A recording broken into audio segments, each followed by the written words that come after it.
So hello and welcome to Gated Health Patient Cancer Podcast. Today I'm at the AK Live studio in Gateshead, and today we're going to be talking about the WCDS, which is a charity at Gateshead Health, and we have Kathryn to tell us all about the WCDS. So what does WCDS stand for? So it stands for Women's Cancer Detection Society.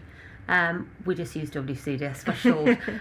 We've actually been around for a long time, over 55 years now. Wow. Within the hospital, which I don't think anyone really appreciates. But we were the original charity that started breast screening ladies. So we used to have a tiny little porta cabin in the car park of the Queen Elizabeth Hospital. Ladies used to come up, pay a very nominal amount, and we used to screen them, obviously completely different to how we screen them now. The NHS then came on board, decided to take it on, and rather than the charity just dissolve and evaporate, we decided to stay and actually support the unit. So we're the only standalone charity in the whole of the Queen Elizabeth Hospital, and we only support the ladies of the North East within the unit, which we're very, very proud of to have been doing that for over 50 years now.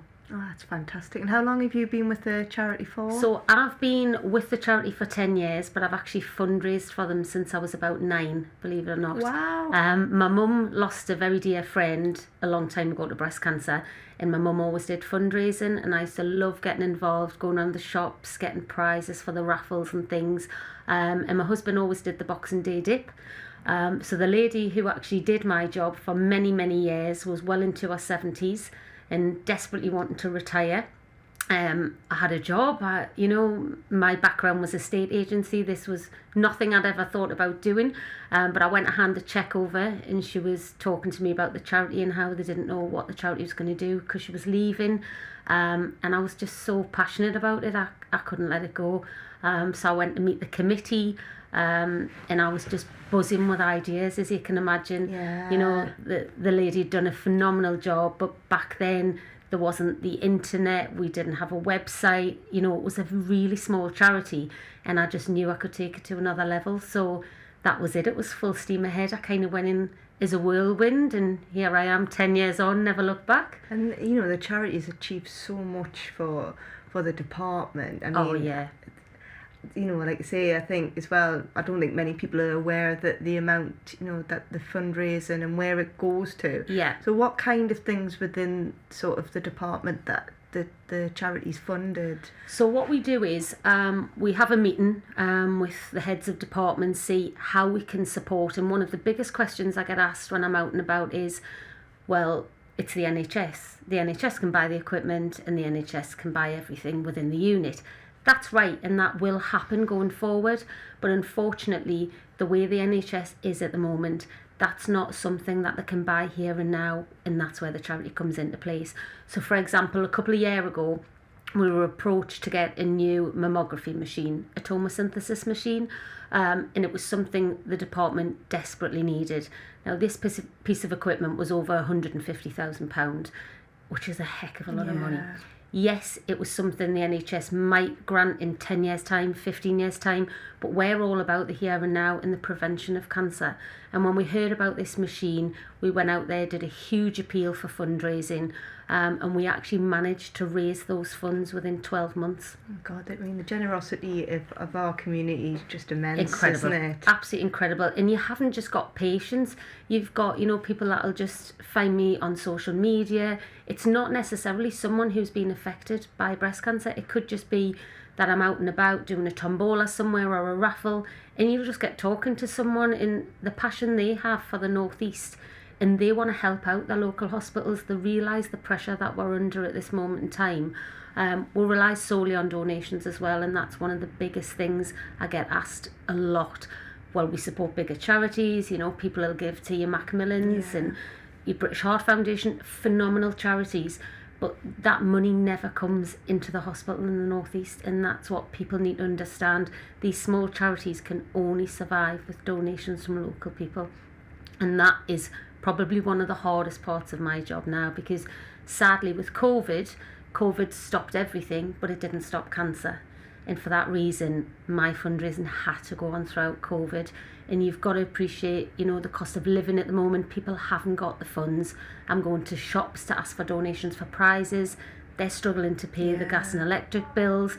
So now more than ever, the support of the local people is what we need. And we're not talking huge amounts. If someone wants to drop a bottle of Prosecco off and I can put it in a hamper and raffle it, it is unbelievable what the smallest donation can do for a charity of this size. Yeah, and the great thing is it goes to the people that we love and the people that we care for. We know that money stays local. Yeah.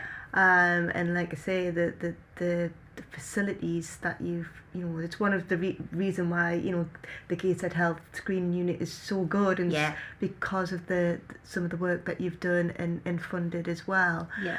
So I know that you do the bowls and a lot of, like you say, the hampers and things like that, and raffles and things like that. If somebody's out there and thought, the breast screening unit in Gateshead made a big difference to my care and I want to give something back, how would they get in touch with you? So they can give back in a number of ways. We have a website, you can call it the unit, you can come and meet me, we can talk about what the money goes into, I can help with any fundraising that they want to do. A lot of people work for companies and don't realise those companies have monies that they can donate to a charity. You could go to your boss and just mention that you've heard about the charity and you want to help out in some way. They could actually have an amount of funds that they can release to a charity. We can come along to that place of work and talk about the charity, so that everyone knows where those funds are going. They can come into the unit, they can buy merchandise, they can pop a donation into one of the donation boxes. Like I say, they can leave a gift, they can drop a check in with their breast care nurse. Everything's moving on now. We even have a card machine, believe it or not. So when we're out and about doing any sort of fundraising, people don't really carry cash anymore. Yeah. So that's a big thing for us now. But believe it or not, it doesn't matter how small that donation is, that will be used in the unit, and it will only be used in the unit. We don't have big overheads like any of the other charities. There's only myself that actually runs the charity. I have a committee of volunteers who are phenomenal, and I couldn't run the charity without them. But like I say, we just need the support of local people, because the last thing we want to do is, after 55 years, is let the charity fold. Yeah. And I realise it's quite an established title, the WCDS, the Women's Detection as well. But one of obviously the podcasts we've talked about this morning is male breast cancer as well. Of course. And our local men get a lot from these. They use that equipment, and we're doing a lot to raise the profile of male breast cancer as well. So yes, it's been a very long and well established charity, but it's great to know that for our males, they're getting something out of it. And over the years, I have met males as well who've had breast cancer, and it's always been a bit of a taboo subject. And I think men find it a lot harder to talk about breast cancer because, like you say, it's not normally associated with men.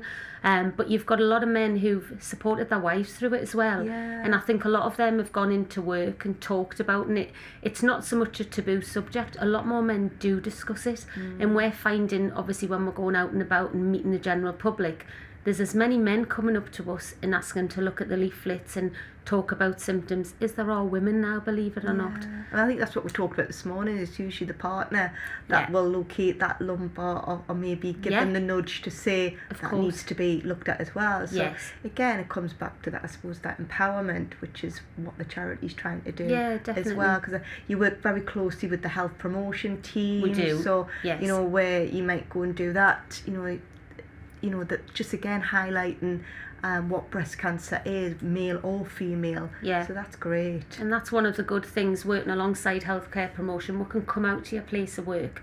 That's one thing the WCDS do. We support them in a lot of the equipment they take out. So we have sort of models of the lumps, for example, so we can actually show people what it is they're looking for. We have breasts with lumps in that they can feel, sort of plastic models. We've got all the literature, and just to give them a bit more advice. And you're walking into this workplace, and if we even speak to one person, whether male or female, they go home that night and they check. That's what it's all about at the end of the day. It's just getting awareness out there so people know exactly what they're looking for, and that is part of the job that I absolutely love doing, I have to be honest. You can tell you're very passionate, passionate, and always promoting it wherever you can. You're on that social media as well. You can see, all of the things that's going on with the charity. But it's been absolutely great having you this morning, Oh, Kathryn. thank you. And Thank you like I ever say, I so much. hope you go from strength to strength, and Yeah, I'm fingers crossed. sure you will. Yeah, But thank thank you you very so much.